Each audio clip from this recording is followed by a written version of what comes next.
तो अब हम जो लेक्चर सीरीज स्टार्ट कर रहे थे उसमें नेक्स्ट एग्जांपल हम देखेंगे। एग्जांपल तो आप बुक से कर लेना। एक्सरसाइज जो हम देख रहे थे एक्सरसाइज 4A तो हमने कर ली थी। अब हम एक्सरसाइज 4B के अंदर जो क्वेश्चन हैं वो बताता हूँ कौन कौन से क्वेश्चन डिस्कस करेंगे हम। सबसे पहले क्वेश्चन आएगा, first question number second, question number fourth और क्वेश्चन नंबर 6 और 7। ये हम आज सॉल्यूशन देखेंगे कि हमने जो थ्योरी पढ़ी थी उसके हिसाब से कैसे सॉल्व करेंगे इन क्वेश्चंस को। तो हम क्वेश्चन नंबर फर्स्ट देखते हैं। सबसे पहले क्वेश्चन नंबर फर्स्ट में हमको लिखा हुआ है कि एक भारहीन प्रत्यास्थ डोरी जिसकी स्वाभाविक लंबाई हमको L दी हुई है। तो हमको क्वेश्चन में आंसर स्टार्ट करते हैं। हम आंसर फर्स्ट का हमको क्या है, वास्तविक लंबाई क्या दी हुई है, वास्तविक लंबाई दी हुई है L दी हुई है और प्रत्यास्थता गुणांक लैम्डा है उसके लिए हमको दी हुई है Ng के बराबर दी हुई है और एक सिरे पर लटकाई जाती है और उसके दूसरे सिरे पर m द्रव्यमान का एक पिंड लटकाया जाता है। सिद्ध कीजिए कि का आवर्तकाल हमको निकालना है t = 2 पाई √mL/Ng। ये हमको प्रूफ करना है।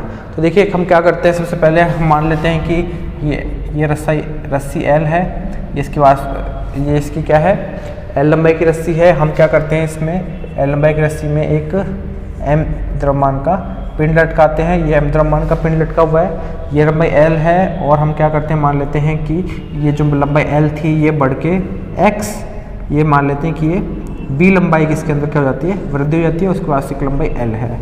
अब क्योंकि खिंचाव बल उत्पन्न हो रहा है इसमें तो उसके ऊपर एक टेंशन फोर्स T भी लगेगा। तो यहाँ पे ये साम्यावस्था का समीकरण है, यहाँ से हम लिख सकते हैं T की वैल्यू किसके बराबर लिख सकते हैं, mg के बराबर, क्योंकि T फोर्स लग रहा है ऊपर, mg फोर्स लग रहा है नीचे। तो यहाँ से हम देख सकते हैं T = mg। T की वैल्यू कितनी हो जाएगी, लैम्डा, रस्सी में कितनी वृद्धि हुई है b/ वास्तविक लंबाई L = mg। यहाँ से हम ये लिख सकते हैं, इक्वेशन फर्स्ट आ गई है। अब हम क्या करते हैं, इस स्थिति के अंदर से इस पिंड को थोड़ा सा x डिस्टेंस हम अप्लाई कर देते हैं। तो यहाँ से क्या होगा, यदि x डिस्टेंस नीचे खींच देंगे तो इस बार क्या होगा, 60 सेकंड जब ये और खींच जाएगा तो इस पर एक बल लगेगा mg जो इसके द्रव्यमान पे बल है। ये पहले b लंबाई थी, ये और x लंबाई हम इसको खींच देते हैं। ये लंबाई पहले से हमको b दी हुई है और ये लंबाई L इसकी वास्तविक लंबाई है। तो इससे क्या होगा, और खिंच जाएगी रस्सी, तो उससे क्या होगा, इस पर तनाव बल T लग जाएगा। इसको हम नाम देते हैं T1 और इसको नीचे हो जाएगा mg। तो इसकी गति का समीकरण हम किस प्रकार से लिखेंगे, गति का समीकरण हो जाएगा md²x/dt²। इसकी वैल्यू किसके बराबर हो जाएगी, इसके वैल्यू बराबर हो जाएगी, नीचे लग रहा है mg माइनस T1 और T1 की जगह हम क्या रख सकते हैं, T1 की जगह रख सकते हैं mg माइनस टोटल रस्सी में कितनी लंबाई की वृद्धि होगी, L, B और x। तो इसको रख सकते हैं L, इसको रख सकते हैं लैम्डा L तो होगी लंबाई में वृद्धि हुई x + b और डिवाइडेड बाय L। तो गति का समीकरण ये हो जाएगा। अब यहाँ से हम एक चीज़ और देख सकते हैं कि यहाँ से हम देखो कैसे सॉल्व कर सकते हैं। तो उसको सॉल्व करने के लिए हम यहाँ से हम देखते हैं,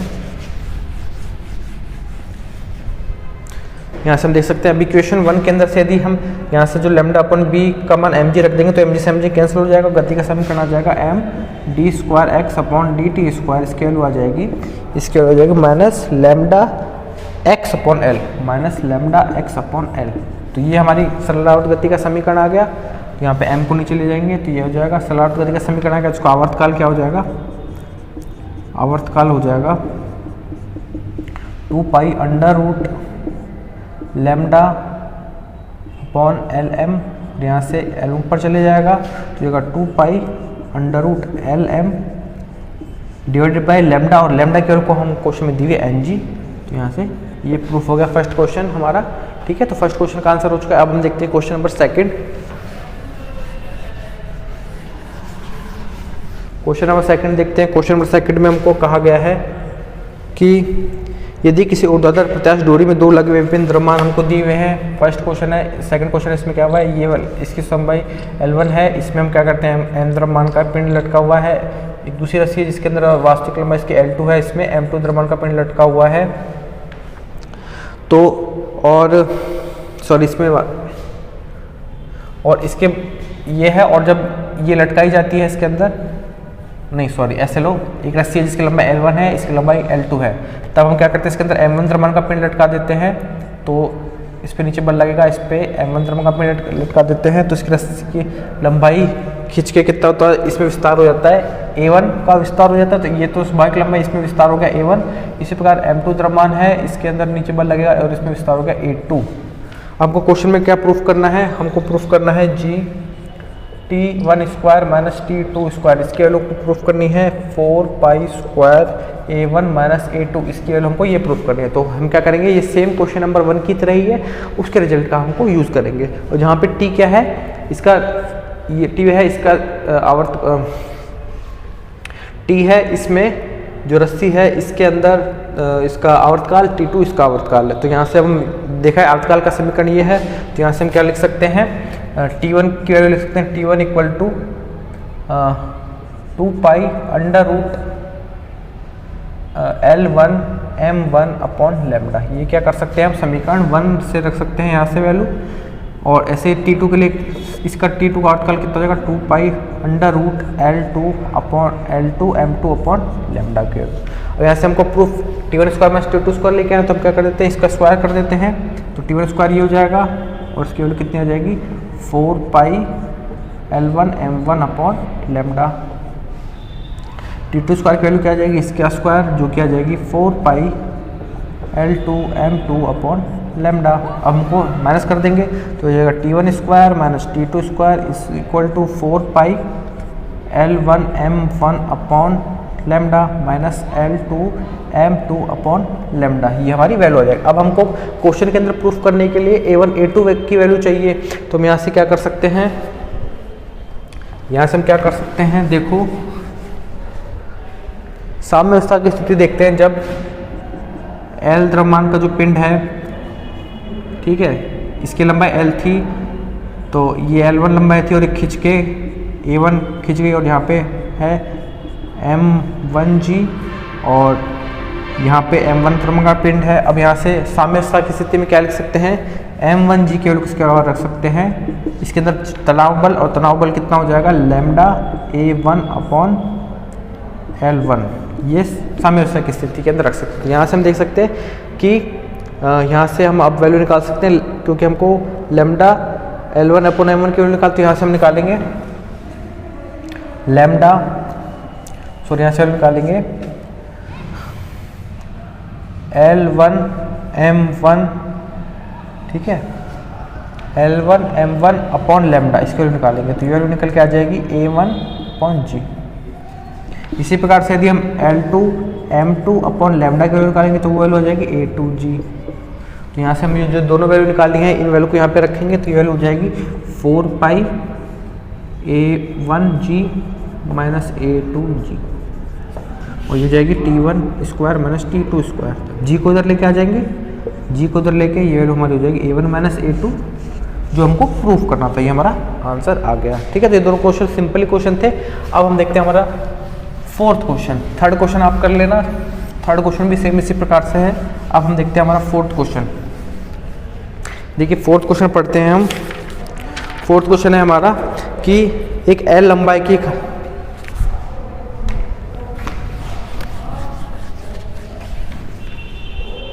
क्वेश्चन 4 है। क्वेश्चन 4 है कि L लंबाई की हल्की प्रत्यास्थ डोरी AB को बिंदु A से बांधा गया है। हमको कहते हैं एक डोरी दी हुई, इसमें क्या हुआ है, ये A बिंदु से बांधा गया है एक डोरी को, जिसकी लंबाई L है। जिसकी लंबाई क्या है, L लंबाई की एक डोरी है। डोरी इस तरह से है कि यदि इसके एक सिरे B पर, इसके सिरे पर W भार बांध दिया जाता है, तो उसकी लंबाई बढ़ के 2L हो जाती है। तो यहाँ से हमको क्या है कि यदि इस सिरे पे हम क्या करें, इस सिरे पे यदि जो W भार का यदि पिंड लटका दे, तो इसकी लंबाई बढ़ के क्या हो जाती है, 2L हो जाती है। W हम लंबाई का भार लटकाएंगे तो इस पर 2L बढ़ हो जाती है इसकी लंबाई। तो यहाँ से हम देखते हैं कि रस्सी की लंबाई कितनी बढ़ गई, पहले 2L थी, सॉरी 2L हो गई, पहले L थी, तो वृद्धि कितनी होगी, L लंबाई वृद्धि हो गई। तो यहाँ से अब जब W बाहर लटका रहेगा तो इसमें तनाव बल आएगा, इसको हमने नाम दिया 0, तो T0 की वैल्यू कितनी हो जाएगी, लैम्डा इंटू वृद्धि L अपॉन वास्तविक लंबाई L। तो यहाँ से वैल्यू क्या आ गई, तनाव बल T0 की वैल्यू आ गई लैम्डा के बराबर। और यहाँ से T0 की वैल्यू किसके बराबर है, तनाव बल T0 W के बराबर है। तो यहाँ से हम लिख सकते हैं T0 की वैल्यू W, तो यहाँ से लैम्डा की वैल्यू क्या आ गई, W के बराबर। एक समीकरण हमको ये पता चल चुका है। अब आगे क्वेश्चन में हमको क्या कहा गया है कि यदि B बिंदु पर W/4 भार का लटकाए, यदि B सिरे पर, ये जो B सिरा है यहाँ पे अभी तो W लटकाया गया था, यदि हम क्या करें W/4 का एक पिंड लटका के इसको A से छोड़ें तो देखो क्या होगा, यहाँ से हम क्या करेंगे, यहाँ से जो लंबाई है, हम अभी ये तो हमारी लंबाई, तो हम क्या करते हैं, ये यहाँ से ये एक पिंड है, इसका भार क्या W/4, यहाँ से स्टार्ट करते हैं, इसकी गति स्टार्ट करना A से, और यहाँ से अब देखो ये रस्सी मुड़ के ऊपर आ गई। अब यहाँ से छोड़ेंगे, यहाँ से जैसे छोड़ेंगे तो क्या होगा, धीरे धीरे इसकी स्वाभाविक लंबाई क्या गति किस प्रकार होगी, ये लंबाई यहाँ से यहाँ तक आ जाएगी, गिरना स्टार्ट करेगा। ये बिंदु B है तो ये खींच के B यहाँ तक आ जाएगा, और यहाँ पे अभी लंबाई इसकी L है। तो हम यहाँ से अभी गति का अध्ययन कर रहे हैं, कहाँ से कहाँ तक, अब ओनली गति का अध्ययन कर रहे हैं, गति का अध्ययन कर रहे हैं, कहाँ से कहाँ तक, A से B तक। A से B तक देखते हैं, तो A से मतलब यहाँ से यहाँ तक, इस केस से इस केस में देखते हैं, तो हमारे पास इस जो m द्रव्यमान W/4 भार का जो पिंड है उसकी गति क्या हो रही है, गुरुत्वाकर्षण के बल दे रही, क्योंकि इसके अंदर कोई भी तनाव बल कार्यरत नहीं कर रहा है। तो यहाँ से हम देखते हैं कि गति का समीकरण लिखते हैं यहाँ से, क्योंकि गुरुत्वाकर्षण का अधीन गति हो रही है, तो यहाँ से गति का समीकरण हो जाएगा v² = u² प्लस 2gh, ये हमारा समीकरण हो जाएगा। अब हम यदि बिंदु B पे बात करें, बिंदु B पर हम देखेंगे, यदि VB निकालें, बिंदु B पर वेग निकालें, तो यहाँ से u का था प्रारंभिक वेग, क्योंकि हमने यहाँ से छोड़ा तो प्रारंभिक वेग कितना हो जाएगा 0 प्लस 2g, और B पे लंबाई उतनी हो जाएगी L, तो यहाँ से वैल्यू निकल गई। तो बिंदु B पे कितना वेग आ गया, √2gl, बिंदु B पे वेग आ चुका है। अब यदि हम दूसरी गति देखते हैं, बिंदु B से नीचे की ओर गति देखते हैं, तो अब इसमें क्या होगा, जब बिंदु B से नीचे की ओर गति देखेंगे, ये हमारा बिंदु B है, ये बिंदु A है, ये लंबाई L है B तक की। अब नीचे गति को देखेंगे, अब यहाँ पे क्या होगा कि जो पिंड है उसकी गति को देखेंगे, तो क्योंकि यहाँ पे अब W/4 का एक पिंड लटकाया हुआ है हमने, तो क्या होगा, इस रस्सी में खिंचाव होता जाएगा, ठीक है, रस्सी में खिंचाव भी होता जाएगा, और धीरे धीरे क्या होगा इसके अंदर, अब हम देखते हैं कि W/4 अब जो गिरना स्टार्ट होती है, तो ये अपनी W/4 के हिसाब से गिरना स्टार्ट होगी। तो हम मान लेते हैं कि W/4 के कारण जो रस्सी के अंदर खिंचाव आता है वो आता है D, ठीक है। हमने क्या मान लिया कि W/4 का यदि पिंड लटकाया जाता है इसके अंदर, तो क्वेश्चन में हमको दिया हुआ है कि W/4 का जो द्रव्यमान लटकाया गया है तब क्या होता है, तो हम देखते हैं ये हमारा एक समीकरण आ गया, ठीक है। अब हम देखते हैं कि W/4 का लटकाया गया है, तो इससे क्या होगा, एक तो W/4 भार नीचे लग रहा है, तो इससे एक तनाव बल उत्पन्न होगा, इसको हम नाम लेते हैं T1। तो साम्यावस्था की स्थिति में क्या होगा, T1 की वैल्यू किसके बराबर हो जाएगी, W/4 के। तो यहाँ से T1 की वैल्यू क्या लिख सकते हैं, T1 क्या होगा, रस्सी में कितनी वृद्धि हुई है, तो लैम्डा वृद्धि हुई है D/L = W/4। तो यहाँ से D की वैल्यू आ जाएगी, D = कितना आ जाएगा, D की वैल्यू आ जाएगी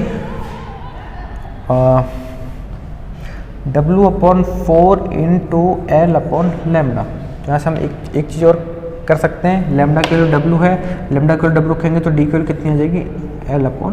तो हम यहाँ से हमको ये भी पता चल कि W/4 का जब द्रव्यमान लटकाएंगे तो इसके रस्सी के अंदर जो स्वाभाविक विस्तार होगा वो L/4 का होगा। अब हम यहाँ पे आगे देखते हैं दूसरा केस, जब अब इस स्थिति से भी हम इसको क्या करते हैं, इस स्थिति से भी थोड़ा सा विस्थापित कर देते हैं। तो W/4 यहाँ पे लिखा हुआ है, ये वास्तविक लंबाई L है, ये लंबाई और ये लंबाई है D जो इसके कारण हो रही है, और अब यहाँ से थोड़ा सा x डिस्टेंस और विस्थापित कर दिया, तो इस केस में फिर इसमें एक तनाव बल उत्पन्न हो जाएगा T2।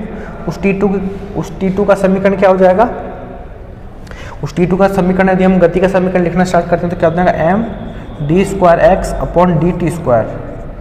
इसकी वैल्यू क्या हो जाएगी, इसकी वैल्यू हो जाएगी, नीचे क्या बल रखा है W/4 का, माइनस ऊपर क्या बल रखा है T2। तो यहाँ से क्या हो जाएगा W/4 और माइनस T2। अब T2 क्या होगा, T2 का मतलब है किसी अंदर कितना भी खिंचाव उत्पन्न हो गया है। तो खिंचाव देखते हैं यहाँ से, खिंचाव कितना हो गया है, एक तो L पहले से स्वाभाविक लंबाई D और X का खिंचाव हो गया, तो ये क्या हो जाएगा lambda D plus X divided by L।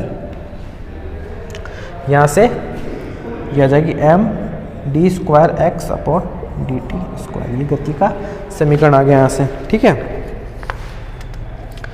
Okay, अब यहाँ से अब ये चीज़ और देख सकते हो यहाँ से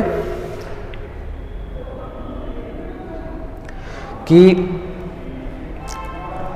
यहाँ से क्योंकि वस्तु का भार कितना है W/4, वस्तु का भार कितना, यहाँ पे पिंड का भार कितना है W/4, और ये किसके बराबर होता है, गुरुत्वाकर्षण बल के बराबर mg। तो यहाँ से m की वैल्यू क्या आ जाएगी, m की वैल्यू आ जाएगी W/4g। तो यहाँ से क्या कर सकते हैं, m की जगह क्या रख सकते हैं W/4g। तो यहाँ से गति का समीकरण यहाँ हमारे पास आ गया।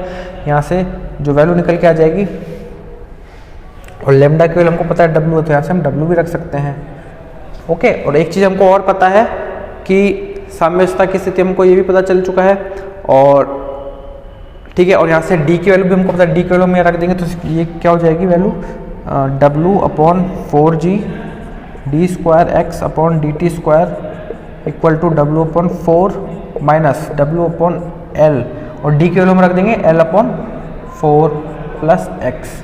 ये सारी वैल्यू रखने के बाद D की वैल्यू सारी वैल्यू रखने के बाद हमें हमारे पास समीकरण ये आ गया। और समीकरण के अंदर हम क्या कर सकते हैं, हटा के जब सारी वैल्यू W/4 से कट जाएगा तो यहाँ पर लास्ट समीकरण बच जाएगी D square X upon DT square equal to, ये वैल्यू बच जाएगी D square X upon DT value बच जाएगी 4g अपॉन LX। तो ये हमारी क्या आ गई, गति का समीकरण आ गया। इसकी सरलावत गति, कौन सी सरलावत गति का समीकरण है, ये हमारा गति का समीकरण है। ये जो हमारा लास्ट पॉइंट आया है, ये तो A बिंदु था, ये बिंदु B था, ये बिंदु C था और ये बिंदु D था। तो ये गति का समीकरण हो गया A से D गति। ये हमारे पास गति का समीकरण आ गया, ठीक है। अब हमारे पास यहाँ से जो क्वेश्चन में पूछा गया, हम उसकी वैल्यू निकालते हैं। सबसे पहले क्वेश्चन में पूछा गया हमसे हमारे से कि आयाम निकालना है, इस सरल आवर्त गति का आयाम हमको निकालना है। तो देखो सरल आवर्त गति का आयाम हम कैसे निकालेंगे, आयाम क्या होता है सरल आवर्त गति का। इसका जो क्वेश्चन फोर्थ का फर्स्ट पार्ट है आयाम। आयाम या एम्पलीट्यूड कैसे निकालेंगे, आयाम का मतलब होता है कि माध्य स्थिति से अधिकतम विस्थापन जो है उसका आयाम होता है, और उस आयाम पे क्या होता है, वेग हमारा क्या होता है 0 होता है। उसको निकालने के लिए क्या करते हैं, इस सरल आवर्त गति को सॉल्व करते हैं। तो यहाँ से क्या हो जाएगा, यदि हम इंटीग्रेट करके वैल्यू निकालें v की, तो यहाँ से v का मान आ जाएगा v बराबर, यहाँ से इंटीग्रेट करके वैल्यू ये आ जाएगी।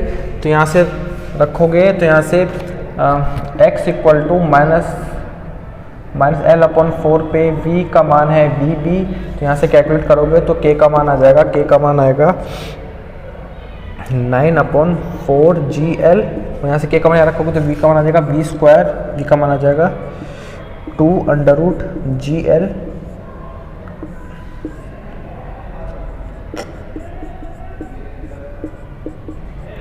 अब देखो यहाँ से हमको आयाम निकालना है। तो आयाम के लिए हम क्या करेंगे, आयाम पे हमको पता है कि अधिकतम विस्थापन पे v का मान 0 हो जाएगा। तो यहाँ से v का मान 0 रखेंगे, इसमें v इक्वल टू 0 रखेंगे, तो x का मान क्या आ जाएगा, x इक्वल टू 3L/4। ये हमको प्रूफ करना था कि आयाम यहाँ से निकल के आएगा। तो फर्स्ट हमारा सॉल्व हो गया कि हमको आयाम हमारा निकल के आ गया। दूसरा हमसे पूछा गया है यहाँ पे,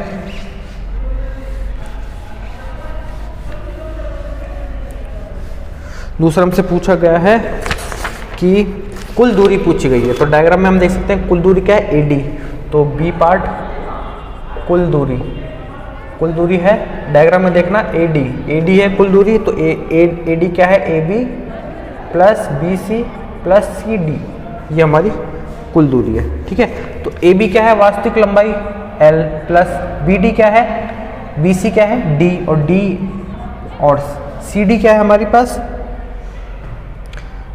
CD क्या है, ये ले लेते हैं। तो यहाँ से देखो कि L प्लस D की वैल्यू हमने निकाली L/4, और CD क्या है, आयाम जो हमने अभी निकाला, आयाम की वैल्यू निकल के क्या आई है 3L/4। तो यहाँ से ये वैल्यू निकल के आ गई है 2L। ये हमारा सेकंड का आंसर हो गया। सी में पूछा गया है कि सी पार्ट के अंदर पूछा गया है कि हमारे पास एक दोलन का आवर्तकाल हमसे पूछा गया, और एक दोलन का आवर्तकाल हमसे पूछा गया है। तो यहाँ से हम ये देख सकते हैं एक दोलन का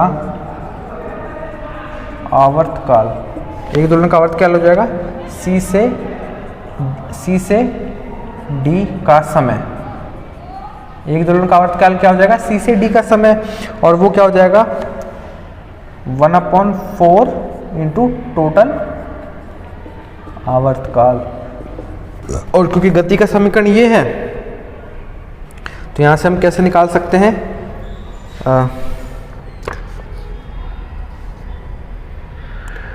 ठीक है। तो अब क्योंकि टोटल समीकरण है तो आवर्तकाल हमारे पास क्या हो जाएगा, यहाँ से आवर्तकाल की वैल्यू क्या आ जाएगी, t इक्वल टू आवर्तकाल क्या हो जाएगा, t 2 पाई √L/4g आ जाएगा यहाँ से, ठीक है।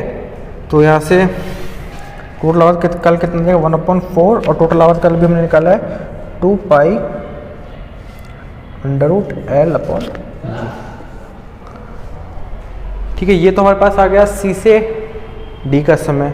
और यदि हमको निकालना है ए से टोटल डी का समय निकालना है हमको, तो ये तो हमारे पास आ गया। अब टोटल बी से डी का समय निकालना है,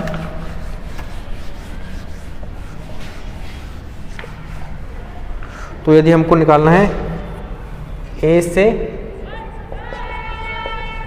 से डी का समय पूछा गया, तो ए से डी का समय पूछा गया तो वो क्या हो जाएगा 2 इंटू ए से बी का समय प्लस बी से सी का समय प्लस सी से डी का समय। तो सी से डी का समय भी हमने निकाल लिया। अब हमको निकालना पड़ेगा बी से सी का समय निकाल लेते हैं तो हमारे पास सारी वैल्यू आ जाएगी। ए से बी का समय हम निकाल सकते हैं, बी से सी का निकाल लेंगे, और सी से डी का भी हमने निकाला है। तो बी से सी का समय निकालने के लिए हम क्या करेंगे, जो हमारी गति का समीकरण था वो हमारे गति का समीकरण था, वहाँ से हम लिख सकते हैं dt equal two upon √2L/g dx 3L/4 square minus x square. तो यहाँ पे जो v का जो इक्वेशन है, यहाँ से हम क्या कर सकते हैं, v को लिख सकते हैं dx/dt। तो dt और dx यहाँ से ऐसे आ जाएगा, और यहाँ से जब इंटीग्रेट करके रखोगे जब लिमिट करोगे t की वैल्यू आ जाएगी इंटीग्रेशन x की वैल्यू -d से 0 पे करोगे, तो यहाँ पे टोटल आ जाएगा x की वैल्यू आ जाएगी टोटल टाइम क्या आ जाएगा, -d से 0 का टाइम आ जाएगा, ये आ जाएगा सॉल्व करके 1/2 √L/g साइन इनवर्स 1/3, ये आ जाएगा बी से सी का समय। बी से सी का समय भी हमने निकाल लिया, सी से डी का समय भी हमने निकाल लिया।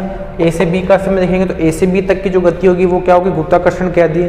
तो ए से बी की गति का समय कितना हो जाएगा, समय बराबर दूरी मतलब समय बराबर चाल बटे जी। तो यहाँ से चाल हमने निकाला था, कितनी आई थी 2, ये आई थी 2GL, ये हमारे पास चाल थी और उसमें जी का भाग दे देंगे तो हमारे पास ए से बी का समय आ जाएगा। तो ये आ जाएगा 2GL। ये तो टोटल हमारा समय आ जाएगा एक, ये तो और टोटल हमें समय 1 से डी का पूछा है, तो हमारे पास ये प्लस ये प्लस ये, तो हमारे पास तीनों का टोटल ऐड कर देंगे तो हमारे पास टोटल टाइम भी आ जाएगा इसका, ठीक है।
यदि आप क्वेश्चन 7 देखते हो तो 7 जो क्वेश्चन है वो भी 4th क्वेश्चन की तरह ही है। तो उसके अंदर हमको क्या है कि